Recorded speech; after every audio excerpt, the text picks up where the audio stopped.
Vamos ler o versículo. Hoje nós vamos pregar debaixo do versículo 1 e do versículo 2 somente, tá?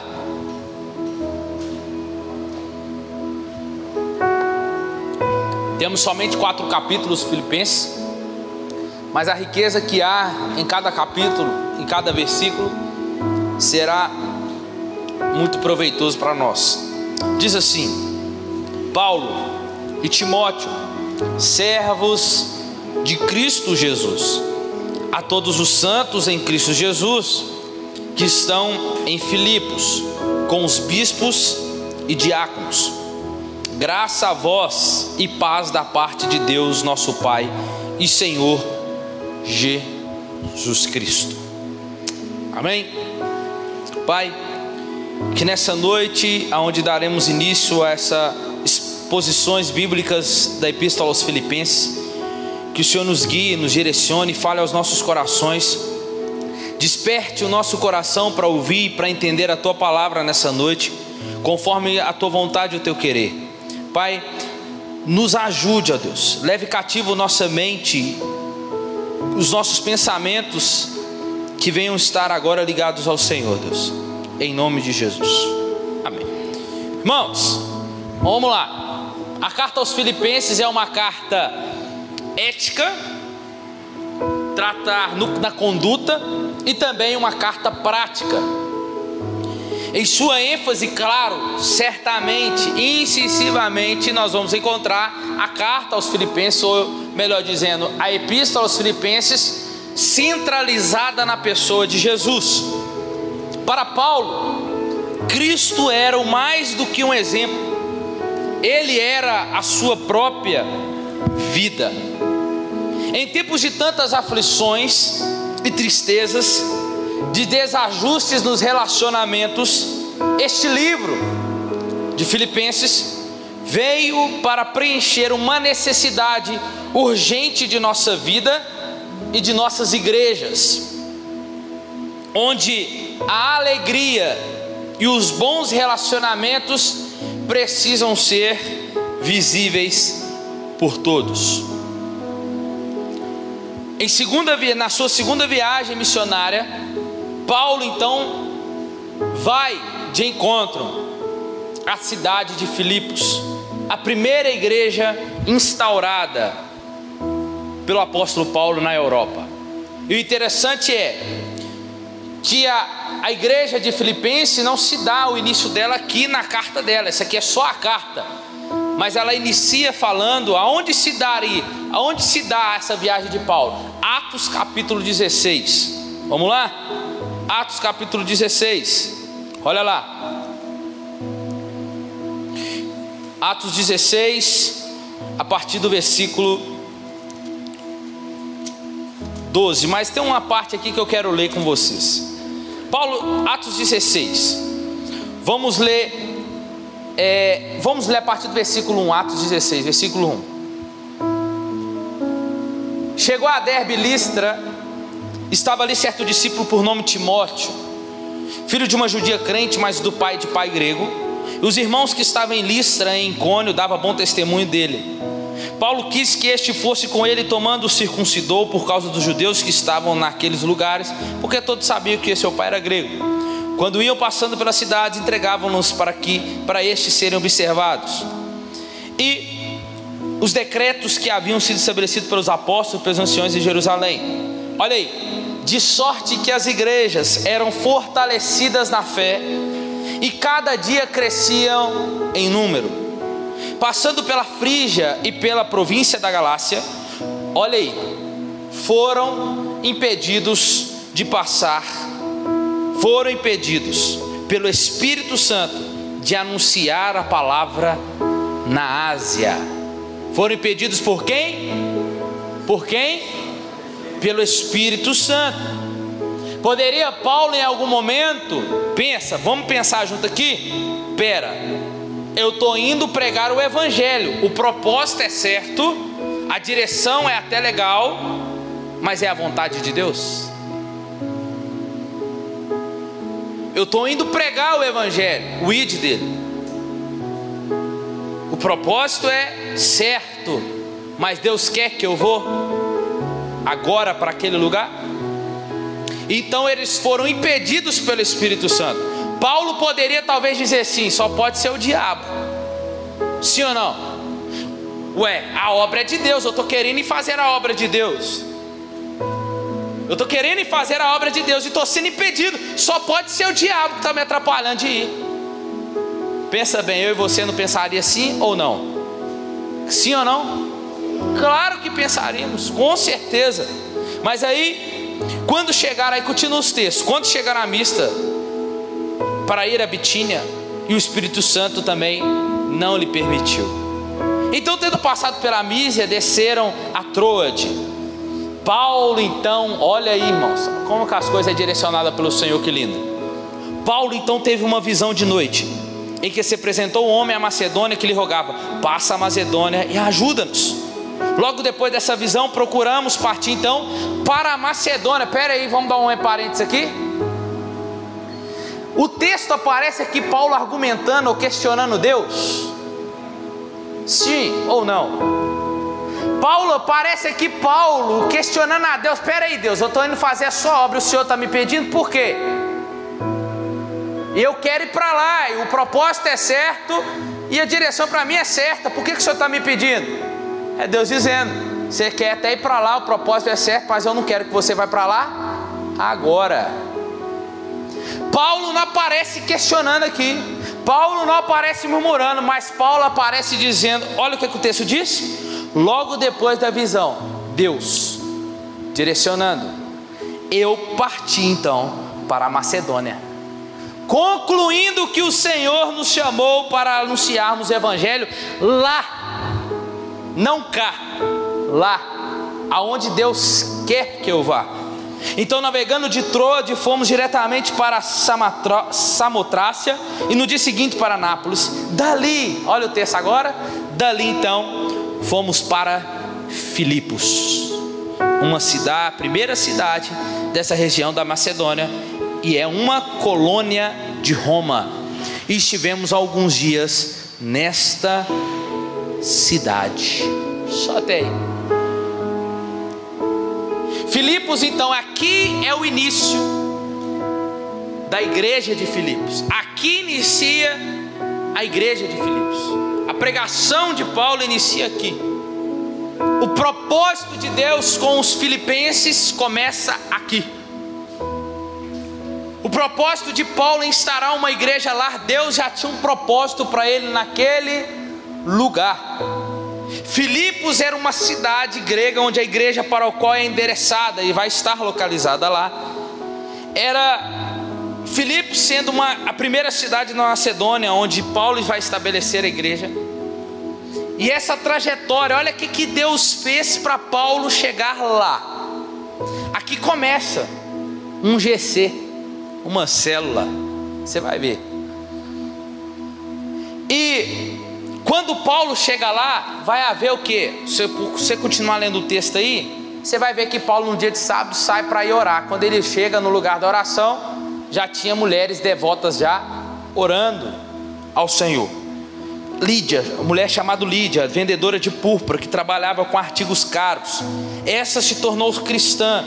Paulo prega para ela, e é provável que a igreja de Filipos, mais certo, nasceu na casa da irmã Lídia. Olha que lindo, começou ali o GC, como a Lagoinha Ribeiro, começou através de um GC. Olha aí Deus começa a exercer através da vida de Paulo o propósito dele ali. Que logo depois que Paulo deixa a casa de Lídia, Paulo continua andando e vê uma mulher endemoniada para ele e começa a acusar eles, não acusar no mal, mas acusar, falar: esses aí, os homens de Deus, são chamados verdades de demônios, que eles começam a ouvir da parte deles. Com isso Paulo e Silas expulsam o demônio daquela mulher. Aqueles homens que ganhavam com essa mulher com adivinhação ficam bravos, começam a correr atrás deles, arrancam as vestes deles, fazem eles ficarem nus e levam eles presos. E a gente conhece o texto depois, que dentro da cadeia Paulo e Silas começam a adorar e orar, e ali a gente vai ver aquele grande terremoto que há, né? Todos nós conhecemos. Aí acontece outra coisa. Depois disso, eles ganham o carcereiro para Jesus também. E o GC só começa a aumentar. Olha aí, Lídia converteu o Senhor. Olha o propósito de Deus, quando é na direção de Deus, quando as coisas começam a caminhar certo. Lídia converteu, a mulher foi liberta no caminho, e dentro da cadeia, o carcereiro converte ao Senhor. Não só o carcereiro, mas Deus usa Paulo para salvar a família também, para a glória de Deus. Então olha aí, a porta, que porta é essa? Macedônia, que Deus abre. Nem sempre a porta que Deus abre, no caso aqui foi Macedônia, mas a porta que Deus abre para nós, nem sempre vai nos conduzir por um caminho fácil, porém vai nos conduzir para um destino vitorioso, amém? Deus apontou o caminho missionário para onde eles, os plantadores, deveriam ir, deu-lhes sucesso na missão, mas a missão deles não foi uma missão sem dor, sem sofrimento ou sem sangue, porque o sofrimento não é incompatível, o sucesso, melhor dizendo, repete, o sofrimento não é incompatível com o sucesso da obra. Muitas vezes o solo fértil da evangelização é regado pelas lágrimas, pelo suor e sangue daqueles que irão proclamar as boas novas do Evangelho. Então entenda uma coisa, o Evangelho aqui, o que nos apresenta já em Filipos, ele vem a todo tipo de pessoa, e Deus salva na cidade de Filipos essas três raças diferentes. Lídia era asiática da cidade de Tiatira, a jovem que era escrava era grega, e o carcereiro era cidadão romano.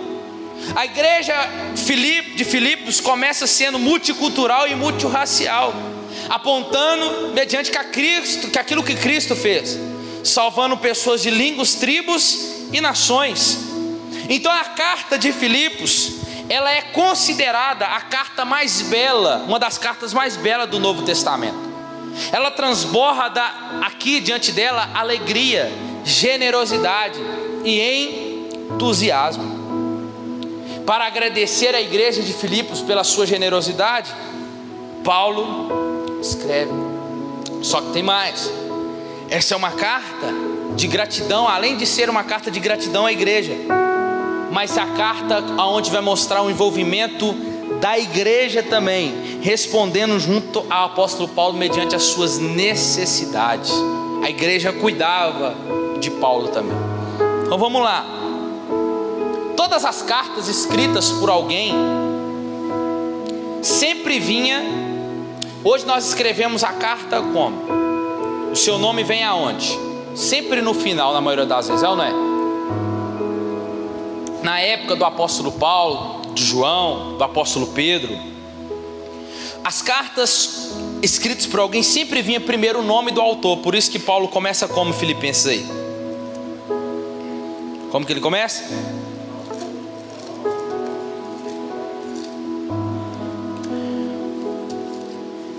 Olha aí, eu, Paulo e Timóteo, servos de Jesus. Então olha aí, sempre vinha primeiro o nome do escritor e depois o destinatário. As cartas eram escritas, como os meninos de bibliologia começaram a aprender ontem, nos carisma, eram escritas em pergaminhos ou em papiro, que é folhas de planta, e peles de animal, mais precisamente talvez peles de ovelha. E se usava letras ou sempre maiúsculas ou sempre minúsculas nas cartas. Não tinha vírgula e nenhuma pontuação. Imagina você lendo isso.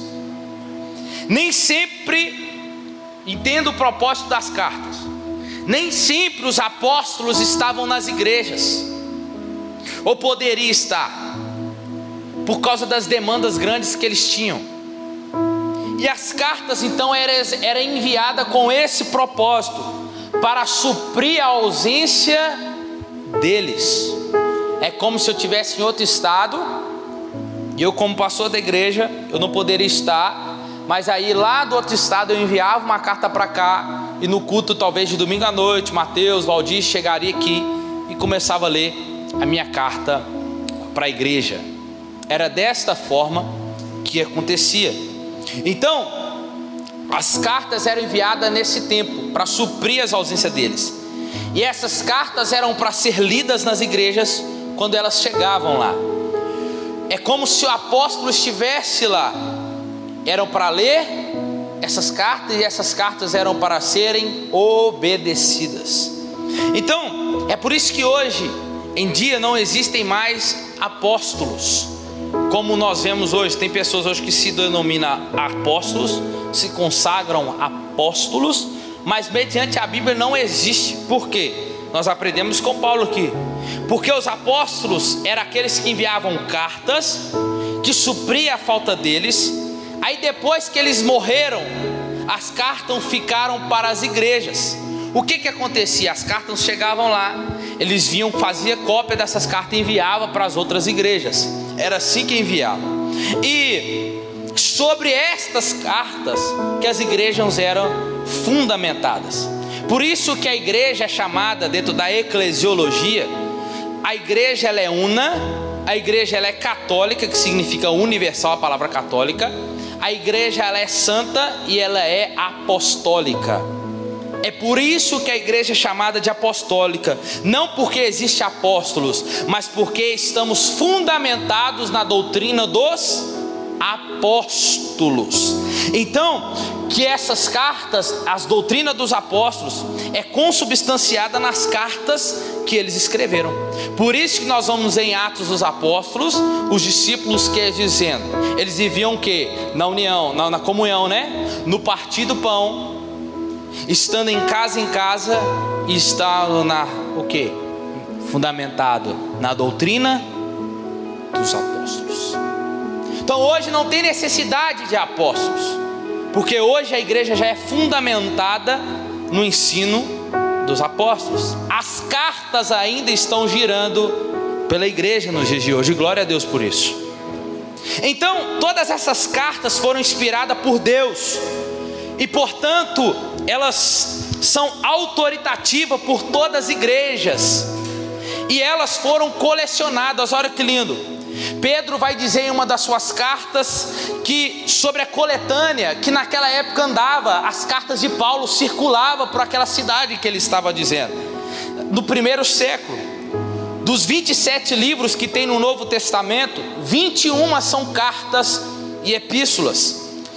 13 são do apóstolo Paulo, e dessas 13, 4 são individuais. 2 para Timóteo, uma para Tito e a outra para Filemon. Uma que é considerada cartas gerais, que é Hebreus, que é escritor desconhecido. 3 cartas do apóstolo João, 2 do apóstolo Pedro, uma de Tiago e a outra de Judas. Então entendamos uma coisa aqui de imediato, que Deus na sua providência guardou todas as cartas que estão aqui hoje nas nossas mãos. Amém? Isso é pela providência de Deus, pela sua graça. Por quê? Todo o Novo Testamento foi escrito em grego, nós sabemos disso. E para passar por uma transliteração, para passar pela mudança de línguas até chegar em nós hoje, se não fosse pela providência de Deus,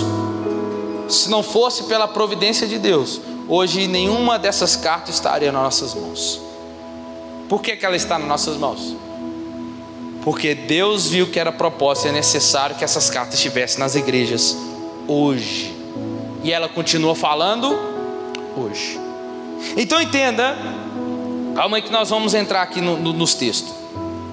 Uma dessas 13, então Filipenses é uma dessas 13 cartas que Paulo escreveu.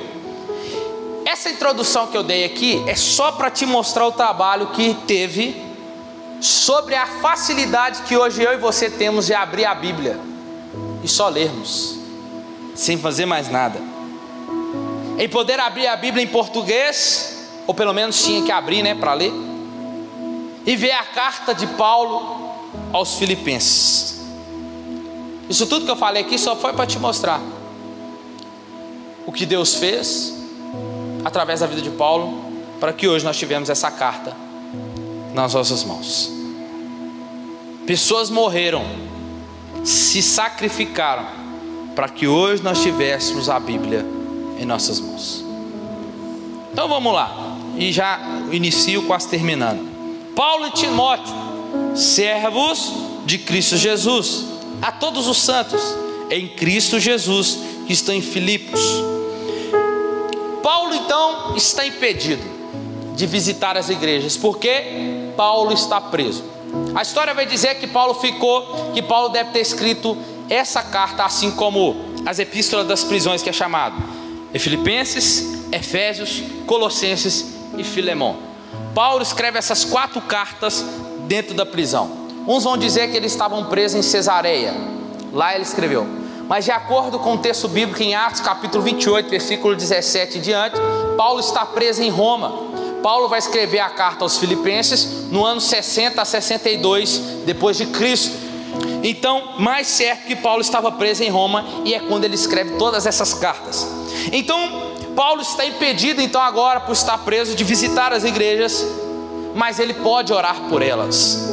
Ele não pode falar de Deus a todos os homens, mas pode falar livremente com Deus a favor dos homens.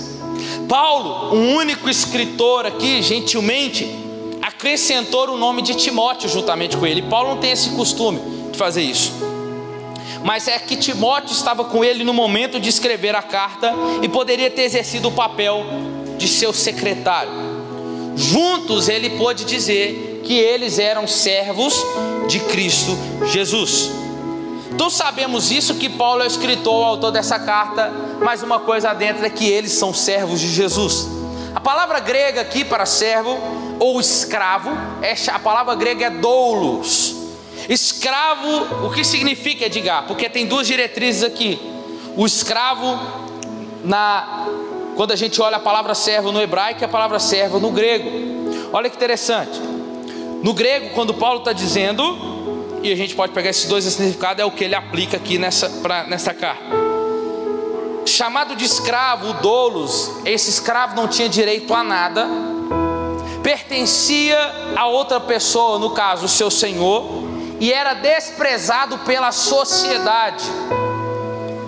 Mas tendo essas 2 maneiras, e agora o servo na palavra hebraica, que servo no Antigo Testamento agora já é não mais para mostrar a condição dele, mas sim para mostrar agora, para se referir este que está diante de Deus. Exemplo, Moisés, servo de Deus. É diferente, aqui é uma conotação agora de dignidade, que demonstra na raiz hebraica. Então, como nós podemos definir aqui, Edgar? É que Paulo se apresenta sendo um homem de Deus, de caráter. Por quê? Porque tem um homem que serve a Deus, e um homem, melhor dizendo, um homem que é de Deus, e um homem que faz a obra de Deus. Qual que é a diferença? Um homem que faz a obra de Deus, qualquer um pode fazer, mas o homem que é de Deus tem a ver com caráter, é diferente, tem a ver com seu ser. Então Paulo, ele é um homem de Deus, mas sendo servo, pertencendo ao seu Senhor, que é Jesus, a quem ele deve prestar toda a sua lealdade. Então ele diz: eu, Paulo e Timóteo somos escravos, somos servos, a quem nós devemos prestar lealdade ao nosso Senhor, mas também somos homens de Deus. É isso que Paulo está dizendo. Por isso que ele diz: sede meus imitadores, como eu sou de Cristo. Só alguém poder dizer isso, alguém que de fato imite a Cristo. Só alguém que está em transição de ter um caráter de Cristo. Só alguém que está em formação de buscar a ter um caráter como o do Cristo. Somente uma pessoa assim pode dizer: me imite, porque eu imito a Cristo. Faz as coisas que eu faço, porque eu faço como Cristo fazia. Imagina Timóteo. Timóteo era filho na fé de Paulo. Tito era filho na fé de Paulo. Imagina eles, Timóteo lá lá em Listra, onde Paulo envia ele. Como ele faria? Ele está dizendo Cristo, mas talvez Timóteo poderia em algum momento dizer assim: como que Paulo faria? Como que Paulo se comportaria?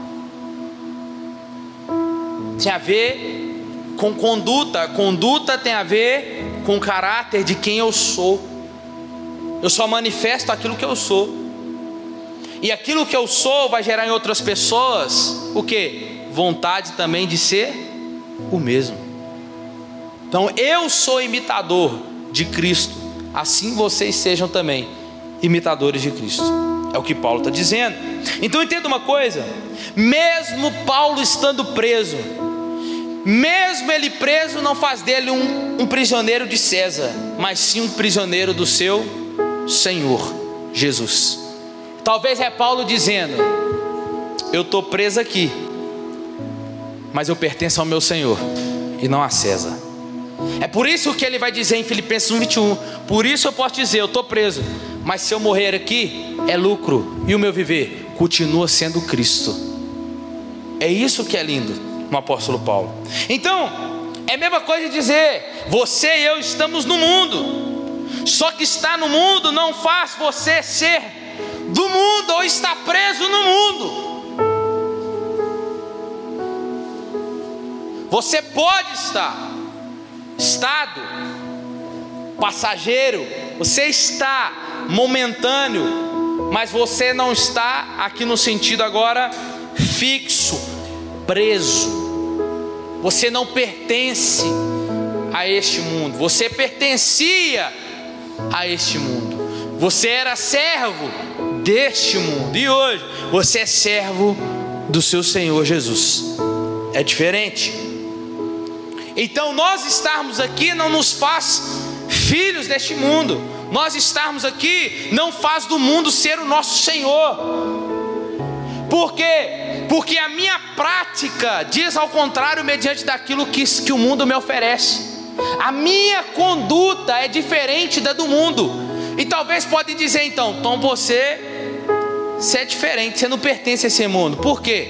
Porque a sua prática não condiz com o que a prática que o mundo faz. É diferente. É diferente. Então Paulo se apresenta aqui para nos mostrar, para nos ensinar a quem nós estamos pertencendo, a quem nós estamos presos. Aí ele diz: a todos os santos. Aqui ele se refere à igreja, aqueles que foram santos. A palavra original é separados.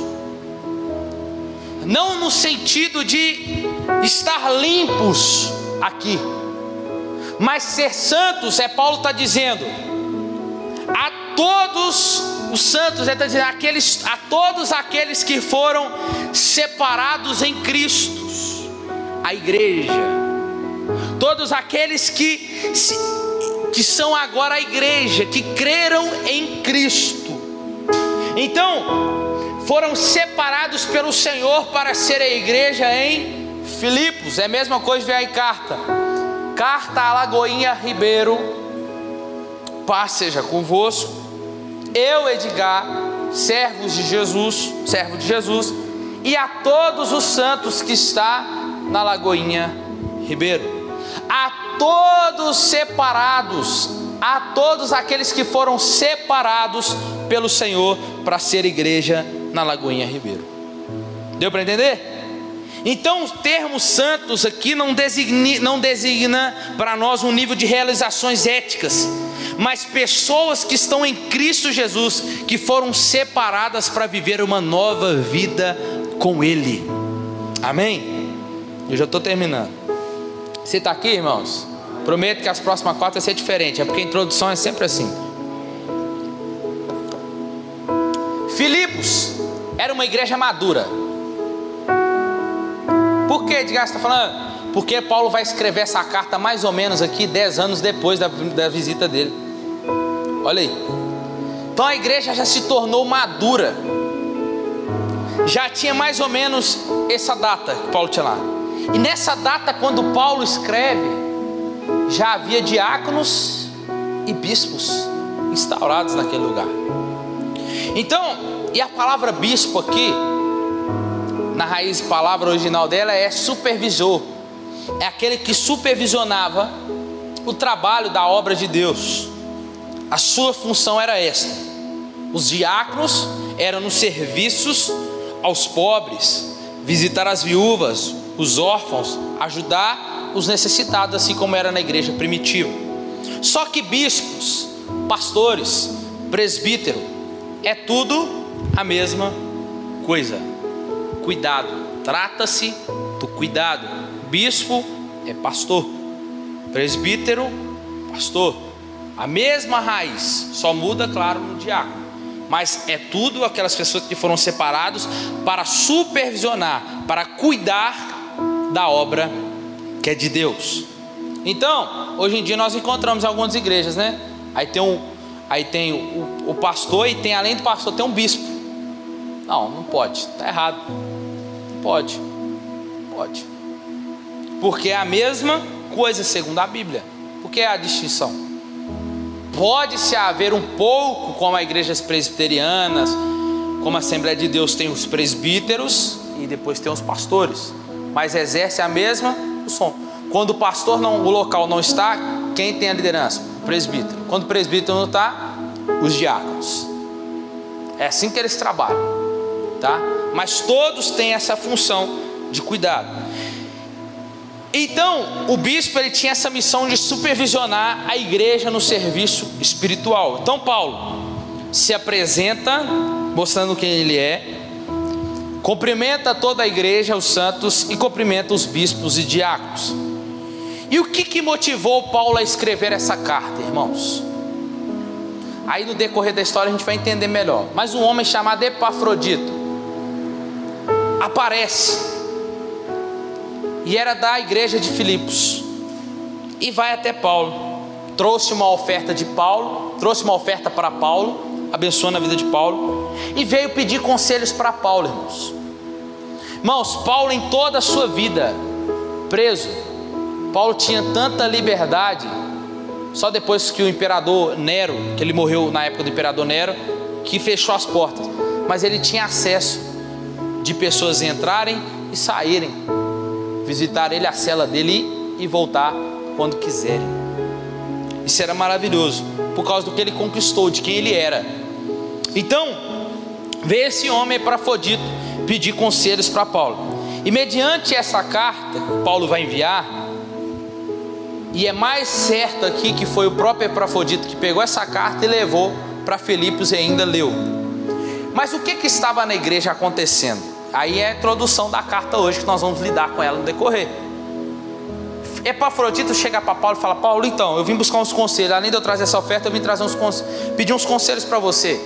Está acontecendo algumas coisas lá na igreja de Filipos. Parece uma lagoinha, olha aqui, ó. Tô brincando, aqui não tem isso não. Amém?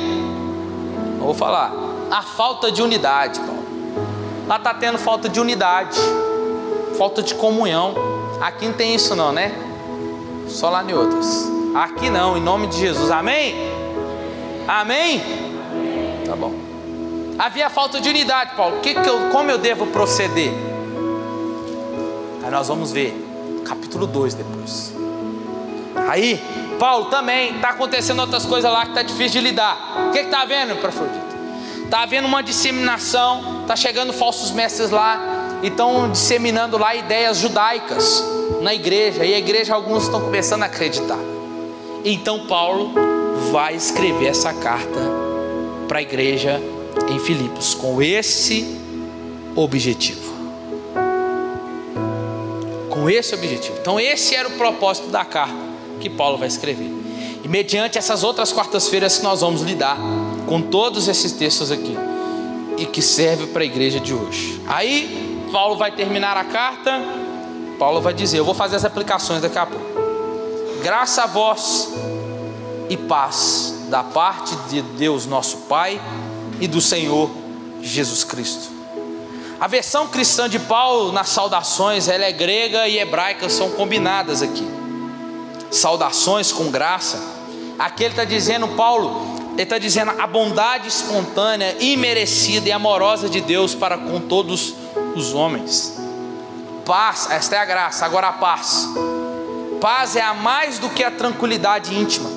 Tem implicações aqui teológicas que falam da comunhão restaurada entre o homem e Deus, com base na obra de reconciliações. Essas bênçãos espirituais encontram somente na sua fonte principal, em Deus nosso Pai e nosso Senhor Jesus Cristo. Somente nele. Só vai saudar com paz quem tem paz. Se você tem paz, você sauda com a paz do Senhor. E ao outro, se tiver paz, ele também vai te responder. A paz do Senhor também, meu irmão. Lembra dos discípulos? Jesus fala com eles assim, ó, vocês vão sair.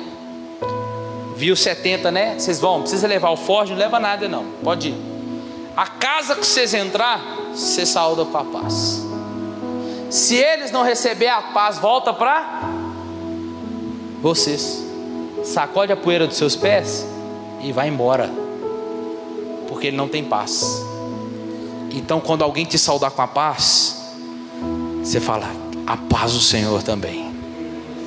Porque você está dizendo, assim como você tem paz, eu também tenho paz. E não é a paz que o mundo nos dá, mas é a paz que é do nosso Senhor Jesus. Que paz é essa, Edgar? É a paz que nós podemos sentir em meio às adversidades e tribulações da vida. E essa paz é só Jesus que pode dar. Então que a graça e a paz, que é minha não, que é do nosso Deus Pai, de nosso Senhor Jesus Cristo, esteja com vocês. É isso que Paulo fala. 3 aplicações para nós aqui. O que nós podemos tirar de aprendizado aqui? Isso aqui. Diga, não entendi nada do texto hoje, mas guarda pelo menos isso aqui então. O que essa palavra nos ensina nessa noite? Que primeiro nós devemos agradecer a Deus pela sua providência, por Ele ter preservado não só a carta de Paulo aos Filipenses, mas toda a Bíblia pelos séculos dos séculos. Temos mais de 5.000 manuscritos que confirmam e atestam os textos sagrados. E toda vez então que você abrir a Bíblia para ler, agradeça. Primeiro ensino que nós podemos tirar. Segundo, essa carta também nos atesta o trabalho que teólogos, historiadores tiveram em fazer a Bíblia chegar em nossas mãos hoje. Nós não sabemos de fato o que aconteceu para termos ela tão fácil hoje nas nossas mãos. Um pastor conhecido, obrigado, Du. Ele foi buscar um missionário. Ele foi buscar um missionário no aeroporto. E o missionário entrou. Ele foi buscar porque ele falava fluentemente inglês. E ele conversando ali, aí esse missionário entrou e começou a falar assim: para que estudar tanta Bíblia?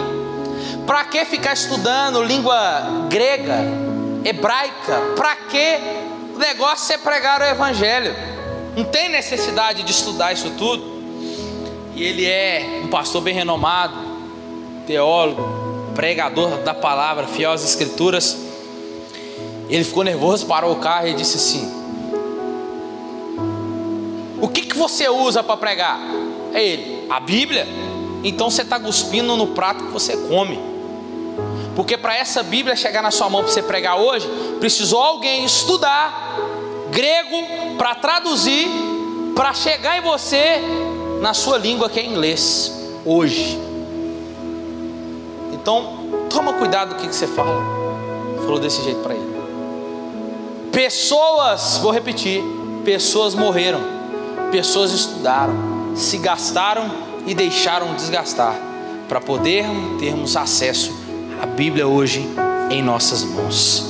Temos que sermos mais gratos, porque hoje tem igrejas, não existem mais igrejas em lugares, e nem Bíblias. E se for pego com uma página da Bíblia, é morto. Mas nós não. Ainda assim, nós podemos abrir os 66 livros da Bíblia e podemos contemplar o que Deus deixou para nós.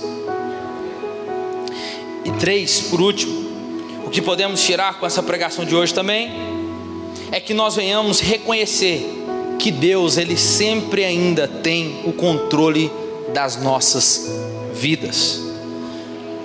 Paulo poderia em algum momento da vida dele perguntar para Deus: Deus, por que eu estou preso? Eu merecia estar preso, Deus? Poderia, mas Paulo já sabia, né? Que quando Deus escolhe ele, Deus fala assim: vai, Ananias, porque ele para mim um vaso e escolhido. E eis que eu escolhi para ele padecer pelo meu nome. É o propósito de Deus com a vida de Paulo já. Ele teria que padecer pelo nome de Jesus. Então entenda uma coisa: Paulo poderia questionar e dizer: Deus, por que eu estou preso? Por que eu fiquei preso? Eu poderia, sem estar preso, eu poderia estar anunciando o Evangelho para vários lugares. Mas entenda uma coisa: que a vontade de Deus nunca será a minha, os propósitos de Deus nunca serão os nossos propósitos, a direção de Deus nunca será as direções que nós queremos. As direções de Deus sempre vai nos tirar dos confortos que nós queremos estar. E as direções de Deus vai nos levar para lugares desconfortáveis, que vai gerar dor, que vai gerar desgaste emocional, vai gerar desgaste nas estruturas físicas. Mas entenda uma coisa, que é a vontade de Deus.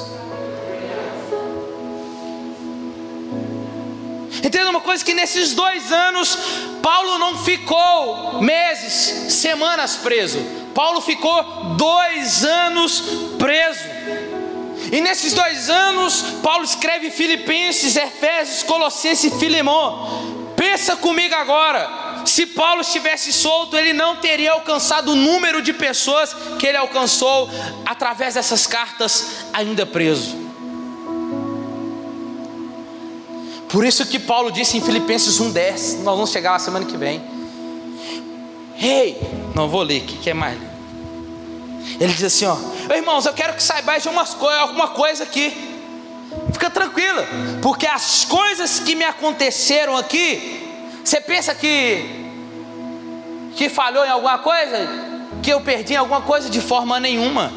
Porque todas as coisas que me aconteceram contribuíram para o maior avanço do Evangelho, de maneira que as minhas cadeias em Cristo se tornaram conhecidas de toda a guarda pretoriana em Roma. O propósito de Deus, irmãos, Deus tem um controle da nossa vida. As causas hoje talvez parecem perdidas, parece que tem uma nuvem negra acima do Brasil. A gente olha para as outras nações, já está tudo caminhando, mas quando a gente se volta para o Brasil, parece que tem uma nuvem negra aqui em cima. Estamos passando ainda por dias difíceis, um caos na saúde, na segurança, na economia do Brasil, na política. Aonde nós vamos parar? E isto parece que nós estamos presos, igual Paulo. Parece que estamos limitados em uma prisão, em alguns aspectos. Mas precisamos lembrar de algo: que o mesmo Deus de Paulo é o mesmo Deus nosso de hoje. O nosso Deus que usou as prisões de Paulo para um bem maior, Ele também sabe o que usará nestes dias maus que estamos vivendo para o nosso bem. Por isso que todas as coisas cooperam para o bem daqueles que amam a Deus.